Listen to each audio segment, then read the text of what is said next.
Welcome to the Sound of Economics, Bruegel's podcast. In today's Director's Cut, I'm joined by Bill Reinsch, who is the Scholl Chair in International Business of the CSIS think tank in Washington, D.C. Welcome, Bill. Thank you. Glad to be with you. So Bill has served for 15 years as president of the National Foreign Trade Council, where he led efforts in favor of opening markets in support of the Export-Import Bank and Overseas Private Investment Corporation.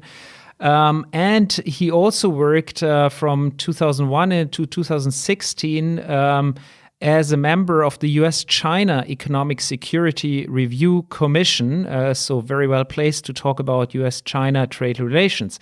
And we are also joined by Uri Dadush, who is a senior fellow and who is actually today also in Washington and sits together with Bill in the CSIS studio. Welcome, Uri. Thank you, Guntram. So in today's podcast, we want to discuss the U.S.-China relation with a focus on trade, but not exclusively trade. And we want to reflect on what the evolution of this relation means for the European Union.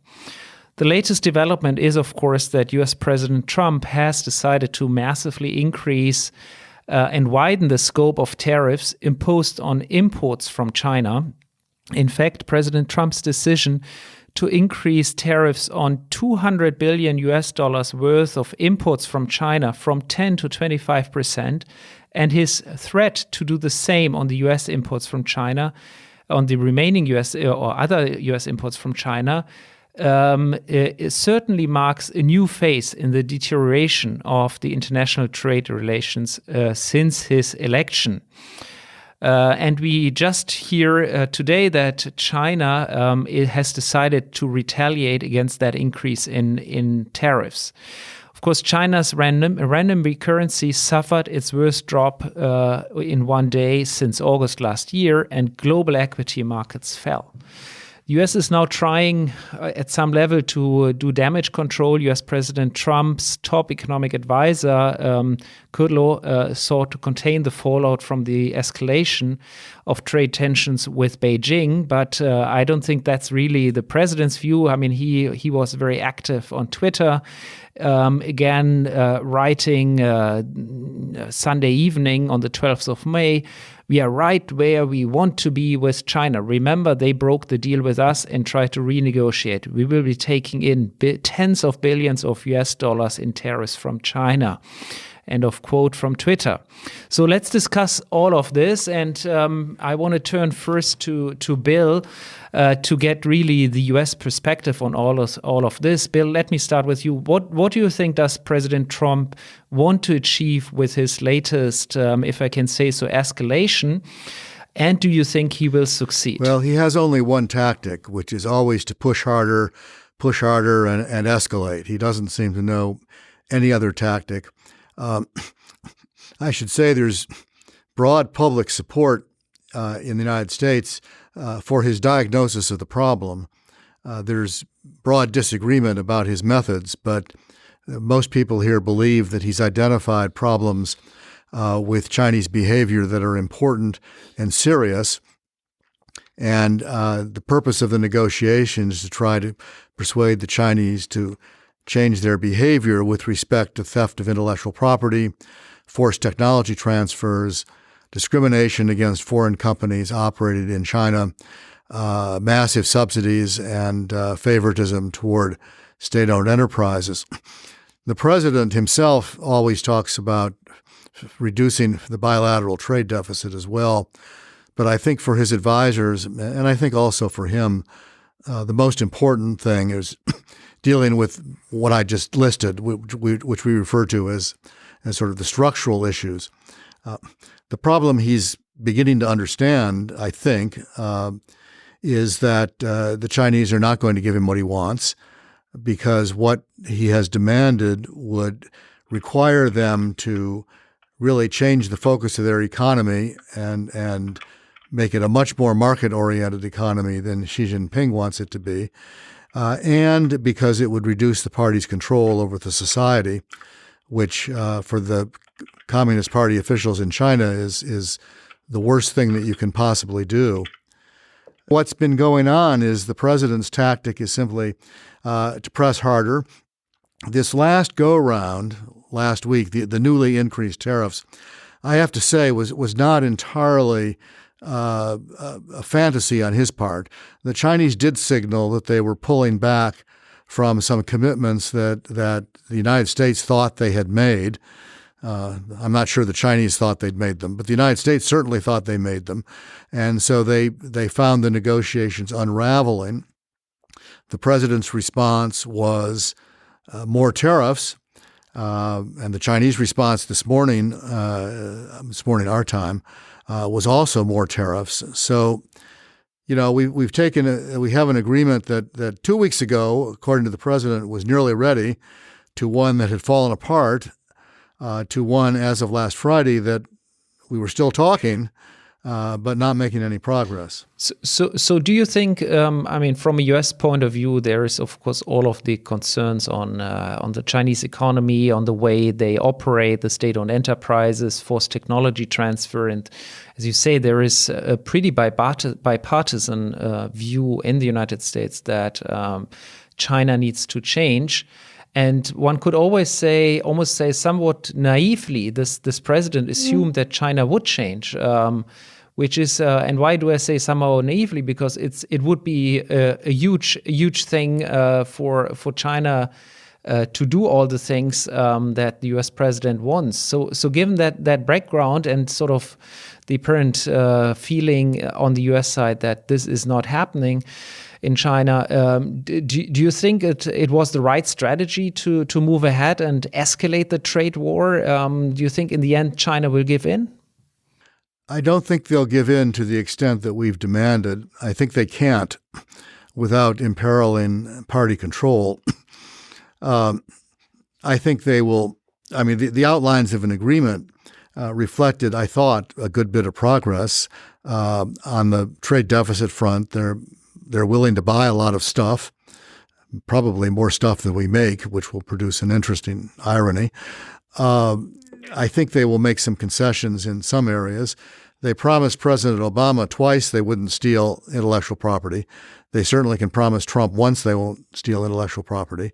They can make some other commitments because a lot of the things we're asking them to do are actually good for them economically. And I think their economists would tell you that as well as other economists.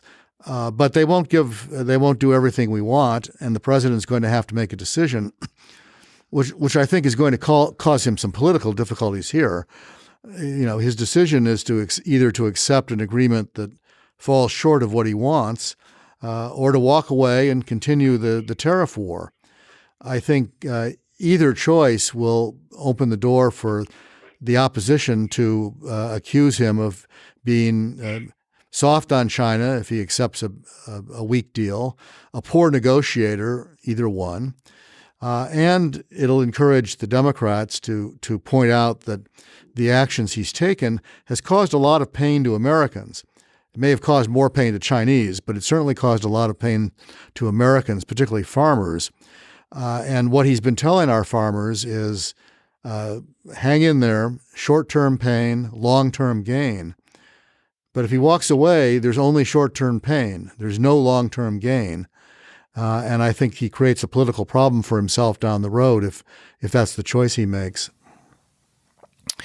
Well, let's turn to Uri to get perhaps the view from him, or perhaps from both, I guess, European point of view, but also a more global, perhaps developing countries' perspective. Also, I mean, Uri, how worried are you about this escalation of the trade tariff? I mean, I think a trade tariff war. I think outright trade war that we are experiencing at the moment. And where do you see this? Where do you see the EU in this conflict? Well, I'm extremely worried about the escalation. It's possible that we end up with a win-win solution at the end of the day, maybe a month from now, maybe 2 months from now, maybe when Xi Jinping and Donald Trump meet in Tokyo for the G20 summit in the middle or at the end of June. That could be a natural next point. I mean, they appear to have gone a long way already. So I don't want to rule out the possibility that this thing will be diffused in the not too distant future. But history tells us that when tariffs are imposed, it's difficult to change them. And of course, it's extremely disruptive to have tariffs in the first place. People start, reorganizing their investments, their production lines, their supply lines, et cetera, et cetera. So it's extremely costly, these steps that have already been taken. In terms of the impact on Europe, I'm aware of the argument that this will create some opportunities for Europeans to gain market share at the expense of both the Chinese and the Americans on their respective markets as they discriminate against each other. But I read the overall impact on Europe as being unmistakably negative, and probably quite significantly negative. The main effects will be through investor confidence, which includes, by the way, investor confidence in the United States and China, which are very important markets, the two most important markets for Europeans, but also at the global level. And you're seeing this already in some numbers, and of course in the volatility of the stock markets, etc. And then the second negative effect will be this is another nail in the coffin of the multilateral trading system, because this dispute, which is very serious among the two largest traders in the world with the European Union, this dispute is occurring totally outside the WTO context, which it shouldn't be in the first place, and furthermore gives a terrible signal that strengthens protectionist interests, and they're always there around the world. Well, Uri, can I push you? I mean, you and I, we wrote on this conflict, and what should be the EU strategy in all of this, and perhaps just to get your views for our listeners straight. I mean, some of the concerns that the United States government has on China are shared by U.S. policymakers. There's also, a joint initiative between the U.S., Europe, and Japan to try to ensure that China respects intellectual property more than it does currently. So would it be appropriate at this stage for the EU to just side with the United States and take on China, perhaps in the hope also to avoid later on a trade war between Europe and the US? Or do you rather think we should be pursuing a strategy where we do express our concerns vis-a-vis China, while at the same time do point out to the United States that they are actually undermining the global multilateral trading system, which is such an important institution, not just for Europe, but also, especially also for smaller emerging economies? Well, as you know very well, Guntram, Europeans have similar concerns to the Americans about Chinese practices. However, I would express a view that in general these practices, the effect of these practices on the European and American economies tend to be exaggerated. That is my view. I mean, I could go into some detail on that. They're there. These issues are certainly there.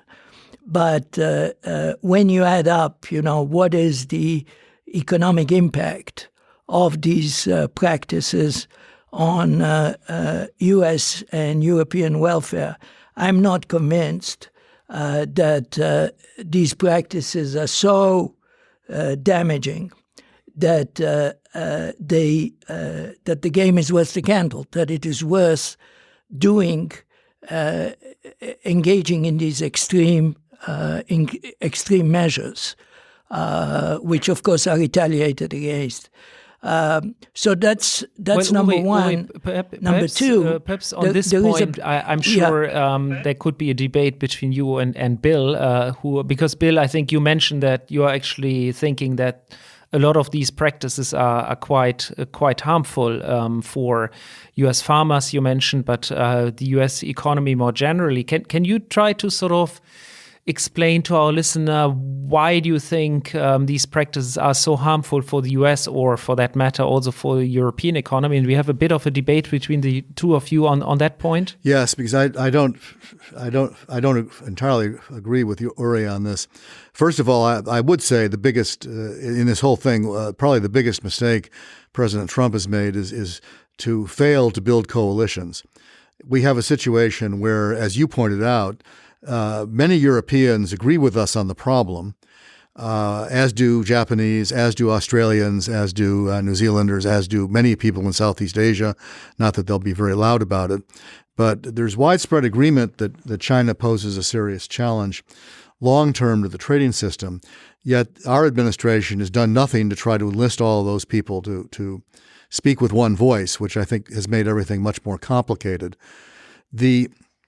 I think where I would differ from Uri on impact is long-term versus short-term. I think there's a feeling here that the short-term impact of the tariffs so far has not been great in economic terms, that the political impact has probably been greater than the economic impact. But the Americans are really looking at not the short term, they're looking at Chinese policy intentions for the long term. And they look at the 13th five-year plan, and they look at the brochure that was produced, Made in China 2025, which the Chinese conveniently have stopped talking about, but it's still there. And what does Made in China 2025 say? It says that for the technologies that we've identified, and there are, I think, 14 of them in critical areas, our goal of the Chinese government is to build world champion manufacturers of those items. And what they're going to do once we've done that is they're going to drive the foreigners out of China, and then they're going to drive the foreigners out of business in the rest of the world, that their intent is to outcompete the rest of us. Actually, that's fine as a goal. I mean, countries can aspire.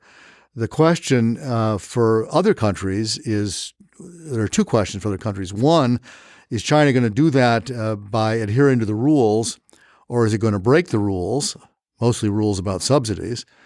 And second, what are the rest of us going to do to make ourselves more effective competitors when we face that situation? Just to give you an example, the Chinese have earmarked $150 billion in subsidies to build 32 new semiconductor fabrication plants. That's going to produce enormous global overcapacity in semiconductors. We are facing in semiconductors some years down the road exactly what we've experienced in steel, exactly what we've experienced in aluminum. And 10 years down the road, we're going to see the same thing in large mainframe aircraft, and you're going to be hearing from Airbus just like we're going to be hearing from Boeing. I think what our president is trying to do is to prevent this long-term situation from developing, because it's one that does not advantage European manufacturers. It does not advantage American manufacturers. Uri, what's your reply to that point? It's all directionally correct. I ask two questions when I hear those arguments. Number one, is a government program of this kind likely to yield the huge results that are being pointed to? I don't know. I mean, my historical experience, and maybe I spend too much time, in Europe and looking at the European situation, is a lot of these state efforts are, goals, objectives, etc. A lot of them don't materialize. The state-owned enterprise sector in China is very well known to be extraordinarily inefficient. Subsidization and industrial policy, I've looked at this, I don't know how many times at the World Bank, is generally not a policy that works or functions. So I have a question about the actual effectiveness of this, and in the end, what is the dollars and cents impact? Some of the things that China is doing, like investing in technology, investing in innovation, they're now the biggest producers of patents and scientific articles, et cetera, maybe the number 2 just after the US on patents. I don't remember the exact numbers. A lot of this stuff will eventually become, as United States knowledge and European knowledge has become, part of the public domain, part of the world's endowment of knowledge. So I believe we're looking at China too much in a mercantilist mindset, just looking at the competitive effects and not focusing enough on the big import opportunities in China, the big market opportunities in China. China now runs a current account that is balanced, which is very different from Europe, okay, which has a very big surplus. Number one. Number two, China is actually a small exporter when you relate it to its population. China exports about 1/4 per person what the United States exports, and 1/12 what Germany exports per capita. This is an economy which is developing, which is going to develop, and it's going to provide huge opportunities, is already providing very large opportunities. And so we are too focused on the competitive aspect. And I think it is in the interest of some organizations and companies to push that view, which I understand. If I were in their shoes, that's what I would do. But I look at the broader picture, and the broader picture tells me, is this game really worth the candle? Do we have to put the whole trading system in danger in order to fix this problem? And can we do it in a better way? For example, a friend of mine has suggested, I won't cite his name because he didn't give me the license to do so. A friend of mine has suggested, okay, if we're very concerned about Chinese requiring investors in China to go with joint ventures, let's do the same to them. That would be a proportionate response. Let's say that if you want to come and invest in Europe and you want to invest in the United States, you have to do it on a joint venture basis with, some kind of proportionate response rather than this brute force approach to tariffs, which endangers all of us. Yeah. So Bill, if I can ask you, I mean, you mentioned the U.S. failure was not to get allies and mobilize allies for its strategy. Why was it dismissed from the outset to do something at the level of the WTO? After all, if you look at the protocol of accession of China, some of these things are already mentioned, and the WTO does have some mechanisms to rein in subsidization, for example, and there's an agreement on subsidies and countervailing measures. And these things don't work perfectly, but at least there's some sort of a framework. Why not try through the WTO to improve that? Is that why was that dismissed? And do you think it was a good idea? Well, I should begin by saying I'm not recommending the president's strategy here or the president's tactics. I mean, I don't think they're going to work. What I said in the beginning was I thought there was widespread agreement here on his diagnosis of the problem. I don't think there's widespread agreement on the particular method he's chosen to deal with it. And I think Uri's right that it's not likely to be successful. There are several ways to go. And I think on the WTO question, I mean, I can explain what the administration thinks, which is not what I think, but what they think on that is that the challenge that China poses is simply too big for the rules, that there's too many things they do that are either not clear-cut violations of the rules or the system is simply not equipped to deal with a problem of this magnitude. We are litigating some cases in the WTO against them, and most of the time we win. They've litigated some against us, and as as you know, most of the time in the WTO, the plaintiff wins because governments don't bring cases unless they've got pretty good ones. So we've been winning. The Chinese win some. I think our administration would say that that's not ultimately going to be the place where these problems get solved, because the problems are bigger than the institution, and the institution takes too long to solve them anyway, and that we're not certain that it's going to produce the outcome that we want. That said, I wouldn't say that you should entirely despair about the multilateral system. One of the elements of building coalitions, as I said, which is our failure, but if we ever get that right, building a coalition doesn't just mean that you get everybody in Europe to send Xi Jinping a letter, all saying the same thing that we're saying.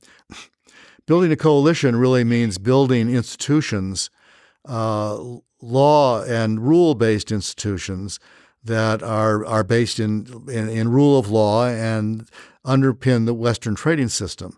In other words, rules on intellectual property, rules on protection of intellectual property, rules on data flows, rules on state-owned enterprises, a whole bunch of rules that the Chinese would have to adhere to if they wanted to access these coalitions' markets. That's what TPP was about, the Trans-Pacific Partnership. That's actually what TTIP, the Transatlantic Trade and Investment Partnership, was also about. Basically, and Obama saw this. It took him a long time to figure it out, to be fair about it. But ultimately, Obama realized that the way to build a united front with Europe on China is not just with démarches to the Chinese government. It's by building a transatlantic institution that would create, the largest middle-class consumer market in the world by far, and surround it with rules that the Chinese would have to adhere to if they wanted to come into the market. That's what we failed to do. And frankly, one of the reasons we failed to do that is because there's not enough support for it in Europe. Now, maybe they're coming around on that, but the bigger picture here is for all of us in the West to be working together, and that's not happening. And you're right; it would be nice to go to the WTO, and I wouldn't personally rule that out at all. But this administration doesn't think that it's a very productive short-term step. Basically, there are two big differences. Number one, the United States president is a protectionist. There are no two ways about it. So he has a completely different world outlook than whatever the head of or the ruling councils of Europe are. That's number one. Number two, the United States definitely sees, and perhaps correctly so, China as a geopolitical rival. There is no reason for for Europe to view China as a geopolitical rival, and unfortunately, these issues are all intertwined with the present trade policies of the United States.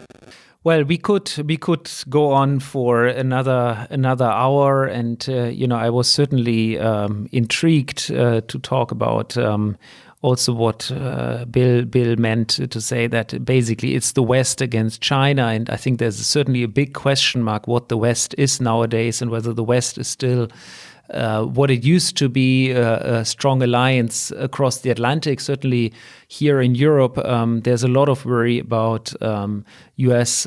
policies, not just in trade matters, but in many, many other fields, and what it means for the European Union. So one is much less certain on this side of the Atlantic about the strengths of the West, and China in that sense has become already a big player, and the way the U.S. And European relations develop will have, I think, quite a bit of impact on also the EU's approach to China.